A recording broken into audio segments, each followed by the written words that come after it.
Okay folks, welcome back again. Decided to make it two videos. The other one was getting pretty long, so I thought I'd split it out into two so you don't have to sit through a great long presentation. This is my Lansky system. As you can see, I tighten it up with this little red screw here. I found when I first got it, I was trying to tighten it with this front screw and I was eating it away. But if you try and get the back end of it,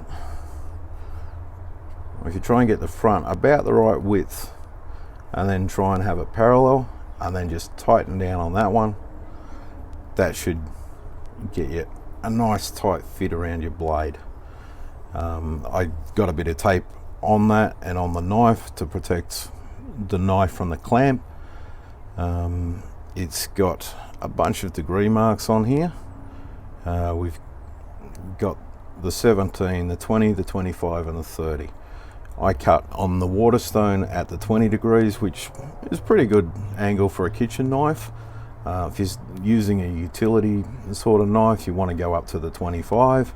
Bushcraft knife, you want to end up around the 30 degrees. So you just need to adjust the finer the edge. Obviously, the sharper it is, but it's also less durable. So if you're bushcrafting where you're going to be hacking at things, you want to be up around that 30 mark.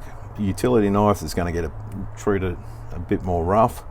You want to be around the 25, but for kitchen, 20 is fine. 17, I find it's a bit too fine. It's also very hard to get to with this set screw here. So 20 degrees works well, and gives me a nice sharp edge.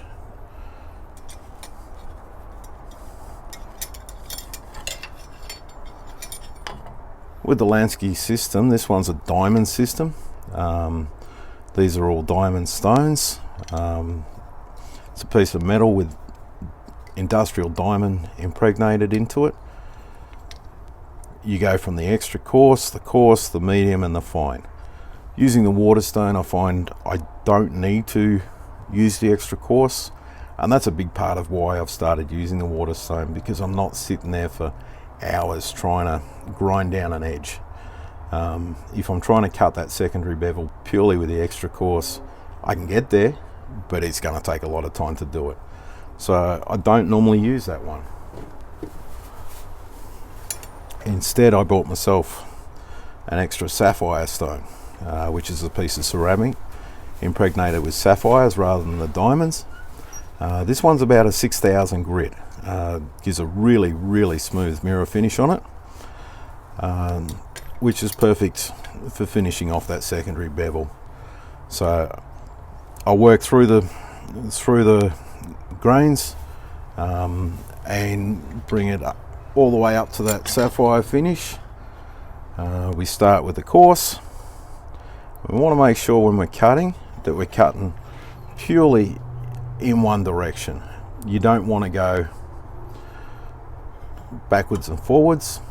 That's not going to do the job. You want to cut up and down, and you're moving from the left to the right, and then when we flip it over, we want to go from the right to the left. So we're working towards the tip, and then when we flip it over, we're working towards the tip again.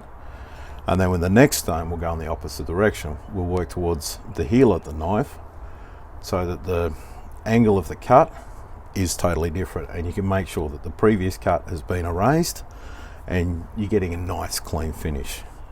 So we'll start with the coarse stone.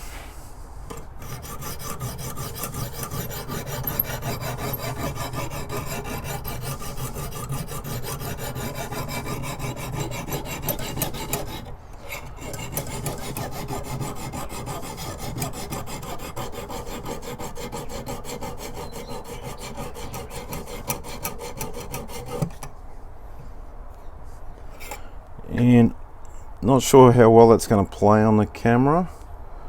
We'll give it a go. But right on the edge here, if you can see it, all the lines are heading in this direction. Once we get to the top, they start to blur a little because, you know, the strokes are more up and down rather than across. Now we flip it over, since the marks are all the way, and I know I had a nice edge on it anyway. And again, we're working towards the tip on the first cut.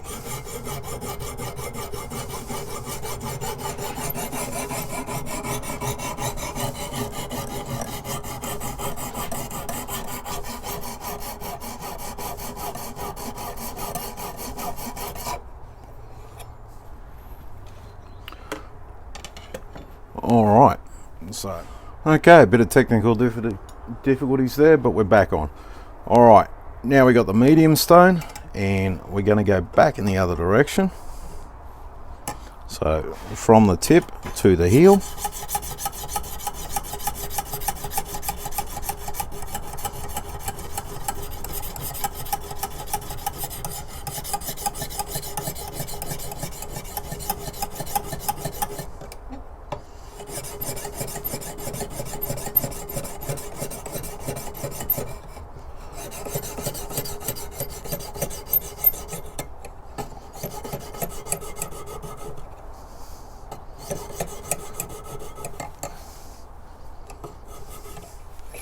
Okay, and we're just erasing those marks that were going one way. We now have lines that are going this way on this end and more vertical on this end. We'll flip it over, go back through.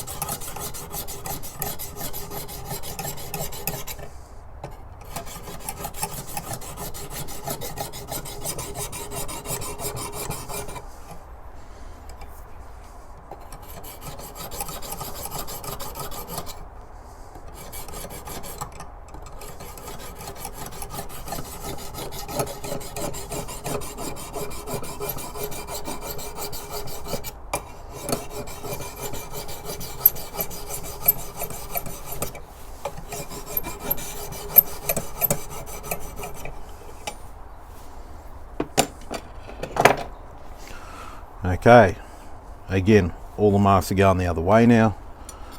Across we go to the fine, and now going from the heel to the tip.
Alright, lastly we go with the sapphire stone.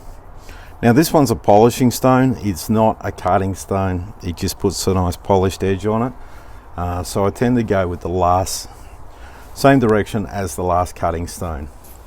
The Lansky does come with oil. I do not use oil on the diamond stones. I don't think it needs any lubrication. With the sapphire stone, I do lubricate it, but that's just with water. So a bit of water on the stone, and again we just go the same direction as the last cutting stone.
Alright, there we go. That's all the way through on that one. Now it is a sharp blade now, so we do need to be careful of it. It does have the burr on the edge, which means it's not as sharp as it's going to finish. We'll take it inside and remove the burr by stropping it.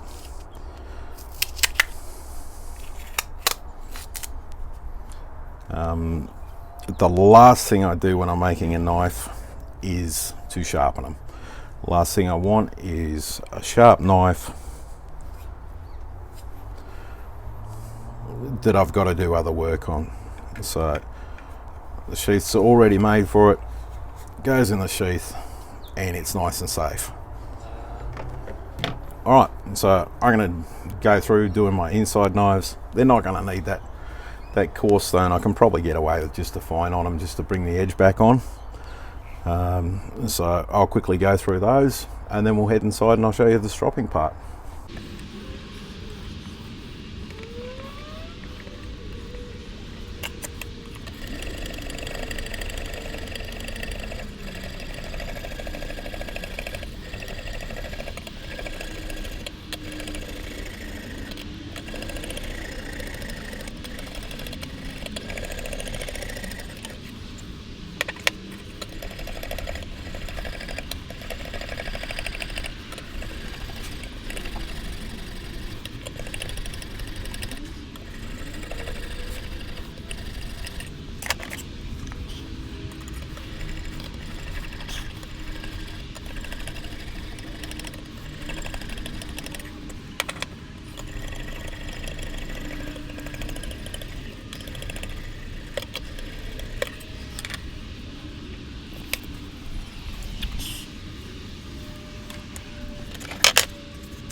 Now just quickly, I will go back to the medium for this little stainless steel knife. It's a fair bit blunter than my chef knife. So yeah, this bony knife just needs a touch more work on it. So I'm just going to go back to the medium and take it through from there. All right, thanks.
Alright, now you'll notice I'm very careful. Every time I grip, it's either by the handle or behind the blade. I might have a finger on the flat of the blade, but I try never to have any fingers in front of the blade. These things are sharp. They will cut you to the bone. When I'm going this way, I've got the handle. When I flip it over, I grab it by the frame, back of the blade, finger on the blade, but not to the front of the blade. So just be careful of that. All right, well, let's head inside and we will strop them up. All right, everyone, here we are back inside, and it's time to strop the blade. Stropping just removes that burr from the edge and gives it that nice final sharp finish. So what I've got here is a stropping stick.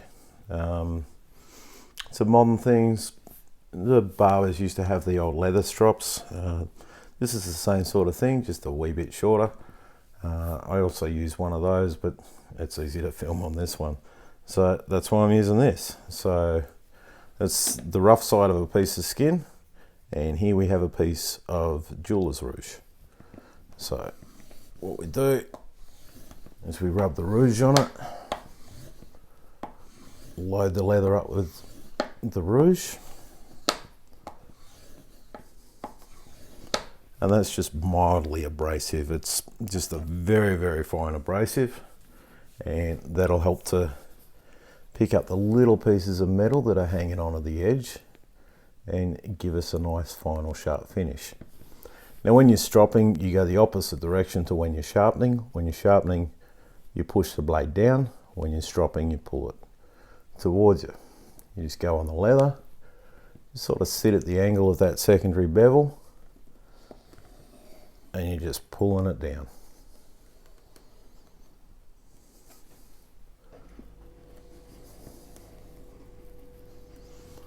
Right on the edge there. I don't know if you can see it in the video, but there's a really fine piece of metal bending up. Again, we're doing both sides.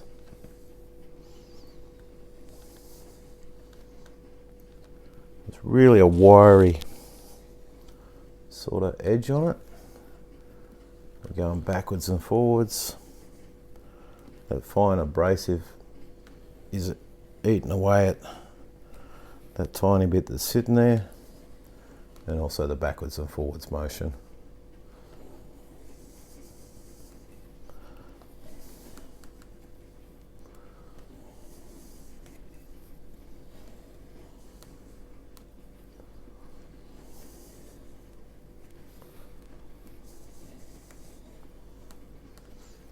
And this is really a pain to do underneath the camera.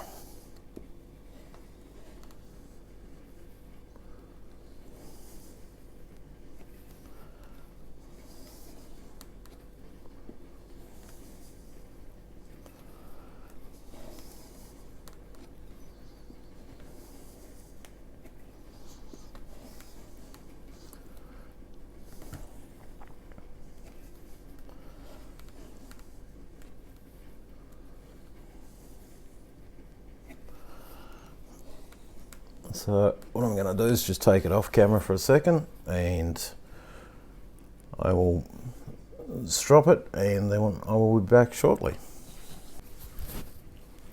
Okay, back again.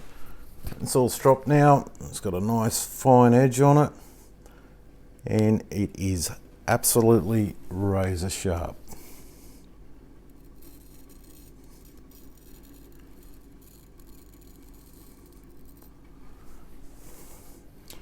There's a joke amongst knife makers wondering why none of us have ever got any hair on our arms. That's one reason. I'm testing it that way. To me, that's not the best test. Best test is a piece of paper. If we go on a piece of paper,